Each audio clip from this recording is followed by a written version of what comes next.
ప్రతిపక్ష నాయకుడిగా ప్రజల దగ్గరికి వెళ్ళడం, ప్రజల సమస్యల మీద పోరాటం చేయడం అనేది ప్రజలు జగన్మోహన్ రెడ్డికి కల్పించిన హక్కు. ఆ హక్కుని కాలరాయడం ఎవరి వల్ల కాదు. అలా చేస్తే అది ఖచ్చితంగా పెద్ద తప్పు అవుతుంది. ఎందుకంటే ఉన్నది ఏకైక ప్రతిపక్షం వైఎస్ఆర్సీపీ. మొత్తం మిగిలిన పార్టీలన్నీ అటే ఉన్నాయి.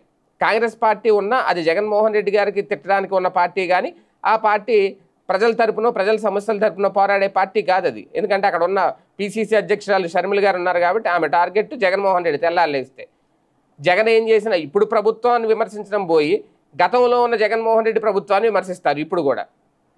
అంటే ఆమె ఇంకా పాస్ట్ టెన్స్లోనే ఉన్నారేమో, ప్రజెంట్ టెన్స్లోకి రాలేదేమో అనిపిస్తుంటుంది ఒక్కోసారి. అందుకని ఆ కాంగ్రెస్ పార్టీని ఎవరు లెక్క చేయరు, పట్టించుకోరు. అలాగే ఇంకా మొన్నటి వరకు జనసేన ప్రతిపక్షంలో ఉండి అధికార పక్షంలో ఉంది, భారతీయ జనతా పార్టీ అటే ఉంది, తెలుగుదేశం పార్టీ అలాగే, వీళ్ళ ముగ్గురు ఒకటే ఉన్నారు. అంటే ఇంక ఉన్నది ఏంటి? ఏకైక ప్రతిపక్షం వైఎస్ఆర్సీపీ.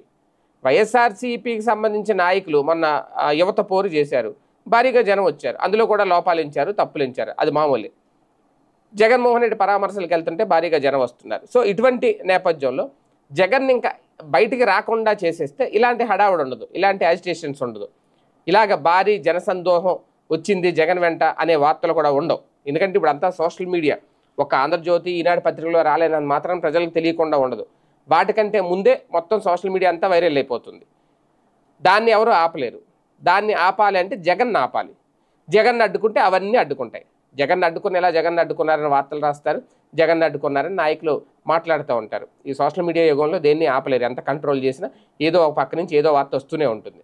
సో ఇటువంటి నేపథ్యంలో ఇప్పుడు జగన్ అడ్డుకునే కుట్ర చేస్తే అది వైసీపీకే ప్రయోజనం అవుతుందా, కూటమి ప్రభుత్వానికి నష్టం అవుతుందా అనేది ఆలోచిస్తున్నారట.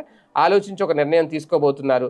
అది జగన్ని అరెస్ట్ చేసే దిశగా ఉంటే మాత్రం ఖచ్చితంగా ఆంధ్రప్రదేశ్ రాజకీయాలు ఎలాంటి మలుపులు తీసుకుంటాయనే చూడాలి.